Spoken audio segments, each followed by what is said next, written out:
We have a rematch as the Tampa Bay Buccaneers face the Philadelphia Eagles. This is your Wildcard 2024 NFC prediction and preview video. Hit subscribe if you're new. Also hit the like button. Let's start off with the home team, the Tampa Bay Buccaneers. This team has been red hot the last couple of games. They're 5-1 in their last 6 games, and they have looked very good down the stretch. Now, last week, Baker Mayfield did not play his best because offense only scored 9 points. That was against a very tough Carolina Panthers team.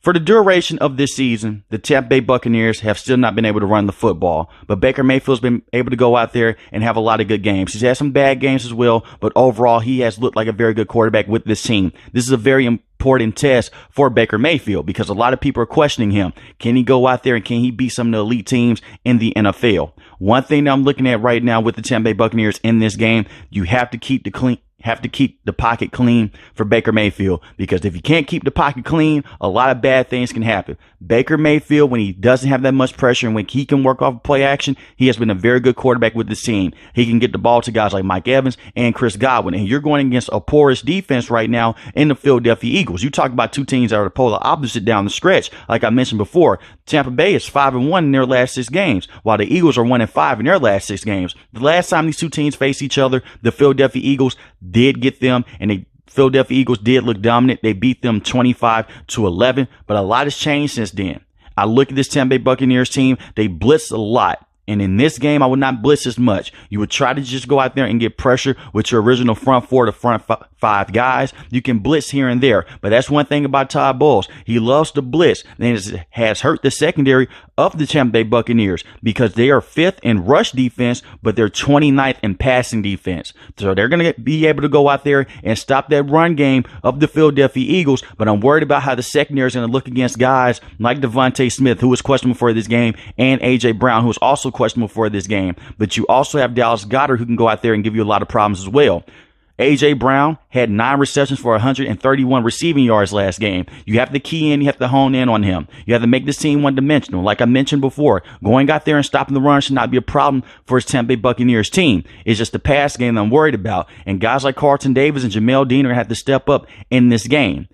You have Yaya, who has been a very good pass rusher with this team at that linebacking spot. I'm looking for him to have a massive game, and the same with Shaquille Barrett as well. Shaquille Barrett has that playoff experience with this defense. Only 4.5 sacks on the season and 3 forced fumbles and 1 interception, but he's a guy that can go back there, generate a lot of pressure, and make Jalen Hurts one-dimensional as well. Stop the run game of the Philadelphia Eagles. Stop the zone rushing system with Jalen Hurts as well, and the Buccaneers could upset this Philadelphia Eagles team. And just key in on A.J. Brown. As far as the offense, like I mentioned before, they're going to have to find a way to go out there and run the football. They're dead last in rushing yet again. Just go out there, just get some run plays going, help out Baker Mayfield, get some motion going at the back of the line of scrimmage. And you also look at this Philadelphia Eagles team. They haven't not looked good down the stretch with their defense.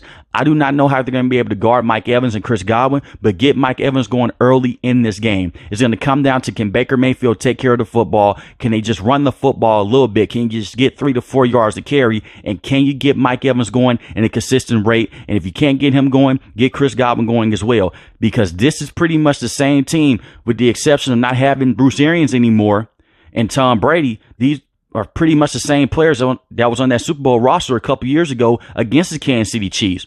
And it's going to also come down to this as well. Todd Bowles cannot play scared in this game. When it's 4th and 1 and 4th and 2, just go for it, because it's win or go home at this point in time in the NFL.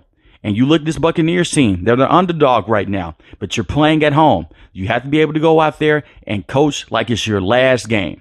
Now, let's talk about the Philadelphia Eagles. Like I mentioned before, this team's in a downward spiral, and they're dealing with a lot of injuries. Last week, A.J. Brown went down to a knee injury. He's questionable for this game. Devontae Smith missed last week, dealing with an ankle injury. He's questionable for this game as well. You have to slow things down.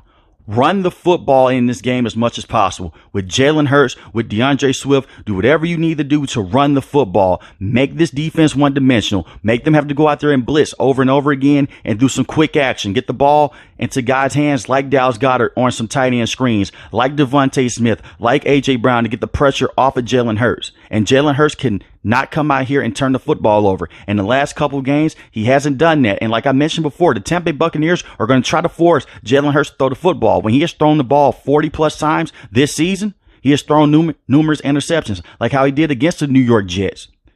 And you look at what happened against Seattle Seahawks a couple weeks ago. The defense let them down, but Jalen Hurts has to do a better job of taking care of the football in this game, especially against this defense of the Tampa Bay Buccaneers, because you have a guy in Antoine Winfield who can give you a lot of problems on the back end of that safety position. It's going to come down to the offensive line as well. Can they dominate the line of scrimmage? It's going to be a very physical football game. And I look at the defense for the Philadelphia Eagles. An edge rusher has not had a sack in over a month with this team. Brandon Graham has to step up. He only had 3 sacks on the season. That was it. That is rare for Brandon Graham. And you look at Josh Sweat, who has been very good at times with this team. 6.5 sacks, 2 forced fumbles. They're going to have to go out there and get a lot of pressure on Baker Mayfield. I'm looking at Jordan Davis, Fletcher Cox, and Jalen Carter at the middle of that defense. That's where you want to put pressure on Baker Mayfield the most.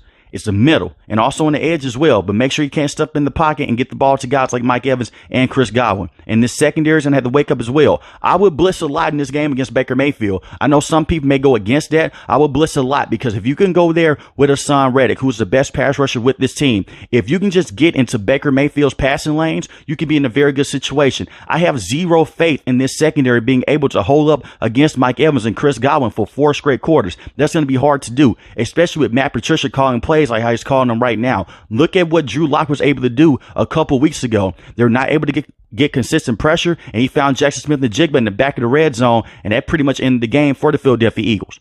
This could be a close football game, but at the same time, the Philadelphia Eagles can lose this game like how the Minnesota Vikings lost to the New York Giants last season. With that being said, I'm going with the upset right here. I am taking the Tampa Bay Buccaneers to go out there and win this game over the Philadelphia Eagles 28-23. But let me know in the comment section below, who do you have winning this game? The Tampa Bay Buccaneers or the Philadelphia Eagles? If you're new to the channel, hit the subscribe button. If you like the video, hit the like button. Most importantly, want each and every last one, guys, stay safe, stay positive. Thanks for watching the video, guys.